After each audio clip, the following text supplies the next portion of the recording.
आज अक्षय तृतीया है।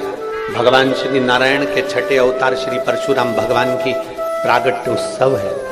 संपूर्ण देशवासियों को, संपूर्ण राष्ट्रवासियों को, संपूर्ण सनातनियों को अक्षय तृतीया की और भगवान श्री परशुराम जी के प्रागट्य उत्सव की बधाई है। परशुराम भगवान से हमको एक चीज बड़ी विचित्र, बहुत सुंदर चीज सीखना चाहिए कि कैसी भी विषम परिस्थिति आई पर परशुराम भगवान हार नहीं माने। शिवलिंग पर एक पत्ते पर या पुष्प पर एक बूंद शहद लगाकर शिव जी को समर्पित कर कर देखिए।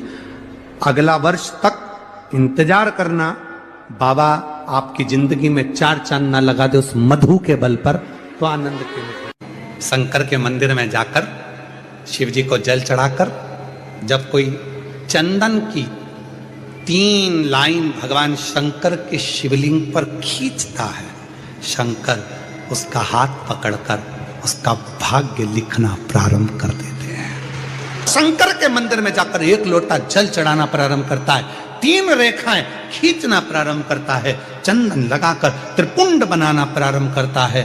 बाबा उसके भी जीवन में सुख हाथ पकड़कर देना प्रारंभ। और एक निवेदन आप लोगों से भी है,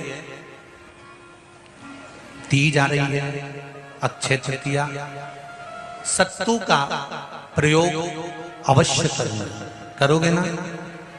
उसका दान अवश्य करना। कोई आए उसको थोड़ा सा सत्तू अवश्य खिलाना। 3 चीजें होती हैं सत्तू में, गेहूं, चने की दाल, जौ, इनको गलाया जाता है। रात भर गलाने के बाद इसको फिर सेका जाता है, सेक कर पिसाया जाता है, फिर उसका प्रयोग किया जाता है। महाराज चाहे फिर उसको घोल कर आप शक्कर के साथ, गुड़ के साथ, नमक के साथ, जीरे के साथ, पुदीना के साथ, जिसके साथ तुम्हें खाना है वो तुम्हारे ऊपर, पर दान करना सत्तू का जरूर है। एक चुटकी मात्र भी अगर सत्तू आपने दान किया है बैसाख महीने में, उसका फल जरूर मिलेगा, जरूर प्राप्त। बैसाख के महीने में इसके घर में पार्थिव शिवलिंग का निर्माण होता है, उसके घर में कभी लक्ष्मी की कमी नहीं होती है, वहां लक्ष्मी सदा निवास, वहां लक्ष्मी सदा निवास करती, सदा। और मेरी जीजियों, जितनी मेरी बेटियां बैठी हैं, माताएं बैठी हैं, मेरे भाई जितने बैठे हैं, जितने मेरे जीजी बैठी हैं, जितने मेरे जीजा बैठे हैं, उनसे निवेदन करूंगा, महीने में, 2 महीने में, 4 महीने में, 6 महीने में ऐसा नियम बनाओ कि मिट्टी अपने गमले में से लेकर, भले गमले के अंदर ही शिवलिंग का निर्माण कर लो, उसकी पूजन कर लो, दिया लगाकर, जल चढ़ाकर बाबा से प्रार्थना कर लो और उसी मिट्टी को वहीं गमले में ही विसर्जन करो। श्री शिवाय नमस्तुभ्यम कहने वाला, नमः शिवाय कहने वाला, ओम नमः शिवाय को कहने वाला, भगवान शंकर को याद करने वाला, शिव की आराधना साधना करने वाला कभी जिंदगी में भटकता नहीं है, उसको उसकी मंजिल मिलती जरूर है। इसी बैसाख के महीने में परशुराम जयंती के दिन या अमावस्या के दिन या पूर्णिमा के दिन शंकर भगवान को समर्पित होता है और भगवान विष्णु को समर्पित होता है। दुनिया के लोग कहते क्या होता है सत्तू से? सास अपनी बहू से कहती है बेटा सत्तू बना ले, थोड़ा सा सत्तू बाजार से ले आना, 10 रुपए का खरीद कर ले आना, आज सत्तू, आज अपन पूजन करेंगे सत्तू की, अक्षय तृतीया है, थोड़ा सा पूज देंगे, थोड़ा सा भगवान को भोग लगा देंगे, सत्तू का लड्डू बना लेंगे। बोलो री जीजियों, सही है कि गलत है? बाजार में भी सत्तू मिलता है, तो बच्चे कहते हैं, बहुएं कहती हैं कौन खाएगा, काय को ला रहे हो, सत्तू का क्या काम है? पर शिव महापुराण की कथा कहती है, स्कंद पुराण की कथा कहती है, जिस समय पर बैसाख के महीने की सुंदर अमावस्या का दिन था, उस दिन माता पार्वती शंकर भगवान के लिए जब पकवान बनाने के लिए बैठी, कुछ नहीं मिला, तब माता पार्वती ने 3 अनाज को लिया, एक चना, दूसरा गेहूं और तीसरा जो इन तीनों को भींग रहे थे उसको लेकर आए गंगा जी में से, उसको सेक कर माता ने अंगीठी पर और उसका जो सत्तू बनाकर शिव को दिया। शंकर भगवान ने कह दिया, सुन पार्वती, ये सत्तू नहीं, ये मेरी औषधि है। बैसाख के महीने में जो खाएगा वो जिंदगी भर रोएगा नहीं, शरीर से स्वस्थ होगा। अब उसको लोगों ने हंसी खेल में ले लिया, सत्तू का क्या काम, मम्मी हम नहीं खाएंगे, बड़ा पूरा। शिव जी का एक एक चीज, बैसाख के महीने में पियो बेल, बेल मतलब समझ गए, बेल का रस। बैसाख के महीने में पियो बेल और शरीर को रखो ऑल इज वेल, शरीर बेकार नहीं होगा। अगर किसी कामना के वश अगर हम दीप लगा रहे हैं या हमारे मन में कोई भाव उत्पन्न है और हम बाबा से कहना चाहते हैं कि बाबा मेरा ये कार्य है आप पूर्ण करिएगा, तो फिर शिव मंदिर में भी लंबी बाती का दीप आप प्रदोष या सोमवार की अष्टमी या सोमवार या आप शिवरात्रि को बाबा से निवेदन कर कर लगा सकते हैं। हाँ, विशेष जब कोई एक बहुत बहुत बड़ी बात हो और आपके कार्य में कहीं अटकल हो रही हो, तो एक ही दीप में दो बाती, शिव और शक्ति, लंबी बाती बनाई शिव और शक्ति के नाम से, दो बाती एक साथ एक दीप में भी लगा सकते। पर कब, जब विशेष कोई आपका कार्य हो और वो अटक रहा हो, विशेष कोई कार्य, और आप बाबा से प्रार्थना कर रहे हो, तो दो बाती का भी प्रयोग आप कर सकते हो। ऐसे शिव तत्व को जान, कितना सुंदर कहा है। जब जिंदगी बहुत संघर्ष में चल रही हो, बहुत दुख का जीवन चल रहा हो, तब शमी के 5 पत्ते, शमी के 5 पत्ते, एक दुर्वा के साथ एक अक्षत चावल का एक दाना, वो भी हल्दी में भिंगोया हुआ हो या केसर में भिंगोया हुआ हो,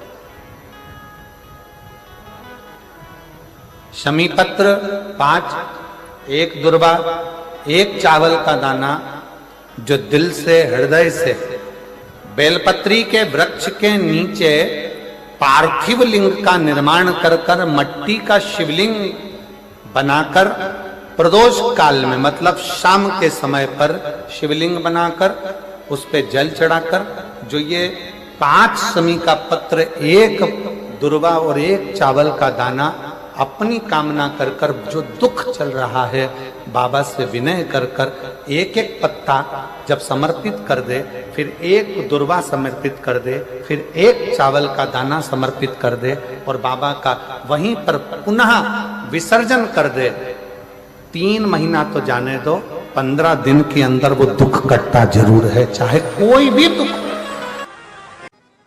बहुत सारा भगवान को नहीं चाहिए। शिव महापुराण में यह भी कहीं नहीं लिखा कि तुम भगवान को 108 या 1008 या 1008 बेलपत्र समर्पित करोगे तो शिव जी प्रसन्न हो जाएंगे। शिव महापुराण की कथा तो यहां तक कहती है, एक बेलपत्र की पत्ती को आप अगर बीच में से, ये एक बड़ी पत्ती, उसके बीच में 2 पत्ती और 2 पत्ती के बीच में जो गैप है, बीच पत्ती में, इस पत्ती और 2 पत्ती के बीच में जो जगह है, अगर आप इस पत्ती को यहां से स्पर्श कर कर,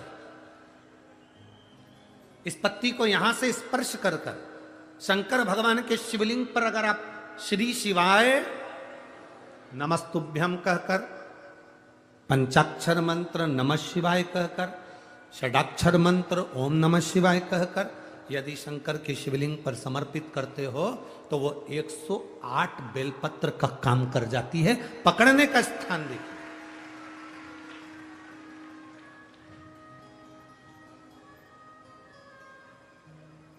ये स्थान की बड़ी मूलता है, जो थोड़ा सा समझेंगे अपन, थोड़ा ध्यान देंगे तो ये जो स्थान है ये बड़ा मूल माना गया। बेलपत्री की बड़ी पत्ती, नीचे की 2 पत्ती, उसके बीच में जो खाली डंडी जो दिख रही है, इसको अगर पकड़कर बेलपत्र समर्पित कर रहे हैं तो 108 बेलपत्र के बराबर हमें फल प्राप्त हो रहा। 108 बेलपत्र के। और समझिएगा, मान लो आपके पास में ना पीला चंदन है, ना लाल चंदन है, ना अक्षत है, ना पुष्प है, ना कोई सामग्री है, ना दिया है लगाने के लिए। शंकर जी के मंदिर में लोटा भर के जल लेकर गए हो, आज तुम्हारे पास में हो सकता है जल भी नहीं है, लोटा भी नहीं है, तो जिस शंकर जी का दर्शन करने गए हो उन्हीं की बेलपत्र को उठाओ, और बेलपत्र को उठाने के बाद पहले अपने हथेली पर रखो, अपना हाथ रखकर बाबा से प्रार्थना कर कर बेलपत्री की मध्य पत्री, आगे वाली पत्ती को पकड़कर अगर वो बेलपत्र हम शिव जी को समर्पित करते हैं तो हमारा पीला चंदन, लाल चंदन, दिया सब बाबा को समर्पित हो जाता है उस बेलपत्री में। एक बेलपत्री का सुख हमारे जीवन का एक आनंद दे देता है।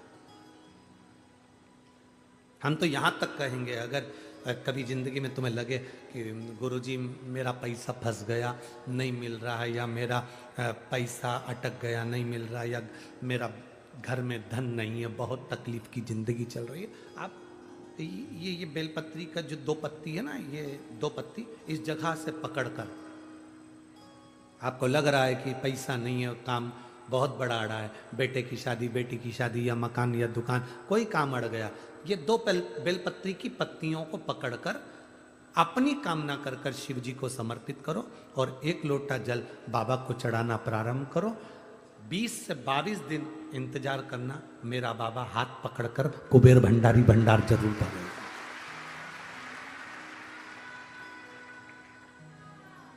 दो पत्ती को पकड़कर, लोग कहते हैं ब्रह्मा विष्णु महेश हैं बेलपत्री में, शिव जी के 3 नेत्र हैं बेलपत्री में, शंकर भगवान के त्रिशूल की 3 कोर है बेलपत्री में। हम कहते हैं अभी थोड़ा आप स्मरण करेंगे, अगर आप शिव महापुराण को अच्छे से पढ़ेंगे तो आपको ज्ञात होगा, कुबेर को धन देने वाले कौन है? बोलते जाओ जरा जमकर, कुबेर भंडारी, कुबेरेश्वर महादेव, मतलब शिव शंकर कुबेर को धन देते हैं। जिस समय पर भगवान विष्णु संपूर्ण विश्व के कल्याण के कार्य करने लगे, कुछ नहीं हाथ में रहा, तब लक्ष्मी से उन्होंने धन लिया। आपने वहां तिरुपति बालाजी की कथा सुनी होगी, लक्ष्मी से धन लिया। लक्ष्मी, इन जीवों के कल्याण के लिए तो मुझे धन दे दे। लक्ष्मी ने धन दिया। एक दिन नारायण ने पूछ लिया लक्ष्मी से, लक्ष्मी मैं नारायण, मेरे पास भी संपदा की कमी नहीं, पर तेरे पास लक्ष्मी इतनी संपदा कहां से आती है? तेरे पास इतनी संपदा कहां से आती है? लक्ष्मी जी कहती हैं, मेरी मां ने, मेरे पिता ने मुझे केवल एक ही बात सिखाई थी, किसी के आगे हाथ नहीं फैलाना है, शंकर की स्तुति करना है। लक्ष्मी जी कहती हैं, जब मुझे जरूरत पड़ती है मैं कुबेर को साथ में लेकर पहुंचती हूं। बेलपत्री की ये बीच वाली पत्ती है शिव, माता लक्ष्मी और कुबेर, उन दोनों के सामने हाथ पसार कर कुबेरेश्वर महादेव से मांग रहे हैं, भगवान शंकर से मांग रहे हैं। लक्ष्मी जी कहती हैं, वो शिव मुझे प्रदान करते हैं दोनों हाथों से, और मैं वो लेकर आती हूं जनमानस के कल्याण की। अभी हमारे यहां एक तिथि आने वाली है, अक्षय तृतीया। उसका मतलब क्या होता है? अक्षय, जिसका कभी क्षय ना हो। जब हम भगवान शंकर को चावल का दाना चढ़ाते हैं, जैसे बहुत ध्यान दीजिएगा महाराज, बहुत समझने वाली बात है, बहुत ध्यान से। चावल का दाना हमारे मस्तक पर तिलक करने के बाद पंडित जी क्यों लगाते हैं कि भगवान जैसा समय आज चल रहा है, आप पूजन कर रहे हो, पाठ कर रहे हो, दान कर रहे हो, पुण्य कर रहे हो, सत्कर्म कर रहे हो, भजन कर रहे हो, मेरा देव अधिदेव महादेव, मेरा नारायण, मेरा सत्यनारायण भगवान, मेरा राम जी, मेरा विष्णु जी, मेरा भागवत मैया, मेरी रामायण मैया, ब्राह्मण मस्तक पर तिलक लगाने के बाद चावल इसलिए लगाता है कि जैसा समय आज चल रहा है, भगवान तुमको ऐसा ही समय बनाकर रखे और तुम ऐसे ही चार चांद लगाते रहो, दान पुण्य संकीर्तन करते रहो, इसलिए मस्तक पर चावल का दाना लगाया है।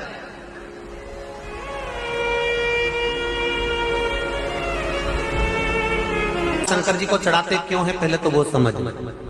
बेलपत्री का तो महत्व आपको बार बार बताया कि बेलपत्री शिव जी को क्यों चढ़ाई जाती है, कहीं रोग के लिए, कहीं बीमारी के लिए, कहीं किस कार्य के लिए, कहीं कोई कार्य के लिए, कहीं कोई कार्य के लिए। चावल का दाना अगर हम शंकर भगवान को चढ़ा रहे तो क्यों चढ़ा रहे हैं, उसका कारण क्या है? चावल का दाना शिव को चढ़ाने का केवल एक कारण रहता है कि चावल को अक्षत कहते हैं। अक्षत का मतलब होता है अक्षय।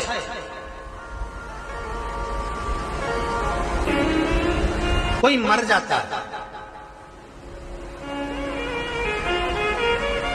मरने के बाद जब तक पगड़ी नहीं होती तब तक माथे पर तिलक,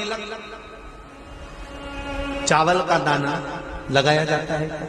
जम के बोलो जरा, नहीं लगाते। किसी पंडित जी से पूछो, ब्राह्मण देवता से पूछो, ब्राह्मण देवता ये कोई मर गया और हमारा तो नियम है कि हम सिर पे तिलक लगाते हैं, चावल लगाते हैं, या पंडित जी से हम तिलक लगवाते हैं, मंदिर जाते हैं तो मंदिर में जाके तिलक लगवा के हम चावल का दाना लगवाते हैं, क्यों नहीं लगाते? उसका कारण क्या है? जब किसी के मरने के बाद 10 दिन तक, 12 दिन तक मस्तक पर तिलक क्यों नहीं लगाया जाता? 10-12 दिन तक माथे पर तिलक या चावल क्यों नहीं लगाया जाता? उसका कारण है कि ये जो समय आया है, तुम्हारे यहाँ जो गमी हुई है, तुम्हारे यहाँ कोई मर गया है, तुम्हारे यहाँ किसी के प्राण छूट गए हैं, तो ब्राह्मण इसलिए तिलक नहीं लगाता आपको, इसलिए चावल का दाना नहीं लगाता कि ऐसा दिन भगवान अब ना लाए, इसको अमर ना करे, इसको अक्षय ना करे, इसको प्रबल ना करे।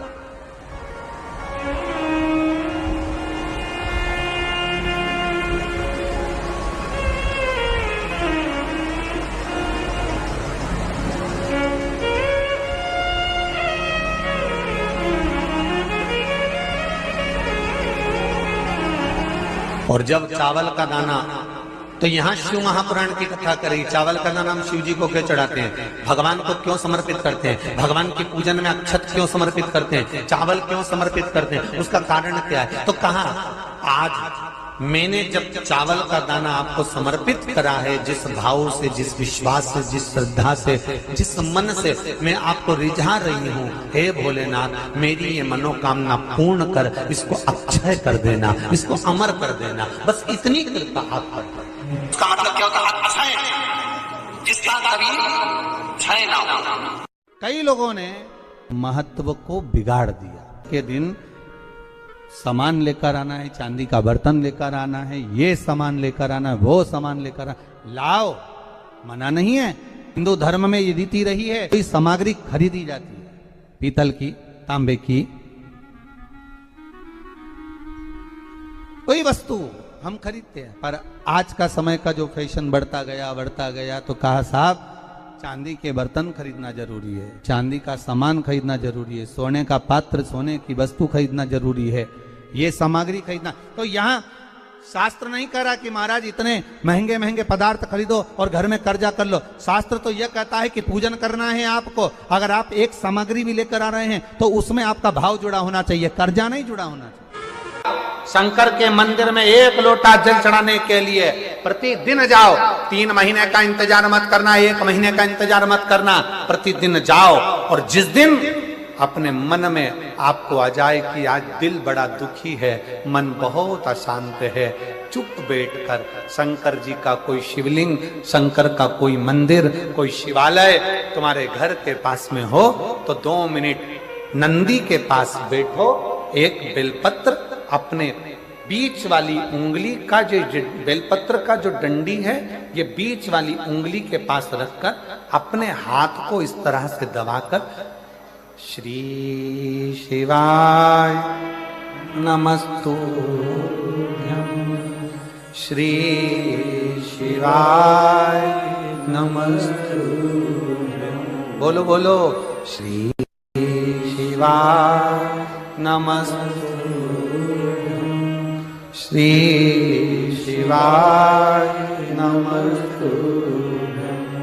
श्री शिवाय नमस्तुभ्यं। श्री शिवाय नमस्तुभ्यं। श्री शिवाय नमस्तुभ्यं। श्री शिवाय नमस्तुभ्यं। जितने बैठे हैं पंडाल में सबकी आवाज तेज आना चाहिए। श्री शिवाय नमस्तुभ्यं। श्री शिवाय नमस्तुभ्यं। श्री शिवाय नमस्तुभ्यं। श्री शिवाय नमस्तुभ्यं। बेलपत्र की डंडी का भाग इस बीच की उंगली के पास में हो और बाबा को अपने हृदय की बात नंदी के पास बैठकर शिवालय में एकांत चित्त शंकर के आनंदमय भाव को जपो और जप कर कामना कर कर फिर उसी बेलपत्र को इस उंगली को छोड़कर ये मध्य उंगलियों का स्मरण कर कर शंकर के शिवलिंग पर समर्पित कर दो। बाबा, जो मन में अशांति है, दुख है, तकलीफ है, कष्ट है, मेरा महाकाल राजा उस दुख को हर लेगा और आपके हृदय में भक्ति का संचार कर देगा। भक्ति का क्या है श्री शिवाय नमस्तुभ्यं में? शिव महापुराण की विद्येश्वर संहिता का अध्ययन करिए। आप शिव महापुराण सुन नहीं सकते तो गीता प्रेस गोरखपुर की शिव पुराण को लाइए, पढ़िए। संस्कृत की नहीं पढ़ सकते तो हिंदी की टीका पढ़िए और गीता प्रेस गोरखपुर की शिव पुराण को लाकर अध्ययन करो और उसका विद्येश्वर संहिता का अध्ययन कर कर देखो कि श्री शिवाय नमस्तुभ्यं इसका सार तत्व क्या है कि जो इसको जपता है, जो इसको बोलता है, उसके मात्र मुख का भी दर्शन हो जाए तो समझ लो कि हमारी जिंदगी के सारे कार्य सफल हो गए। सारे कार्य अपने घर के दरवाजे पर लिख दो श्री शिवाय नमस्तुभ्यं। कोई स्टिकर मिल जाए तो दरवाजे पर चिपका दो श्री शिवाय नमस्तुभ्यं।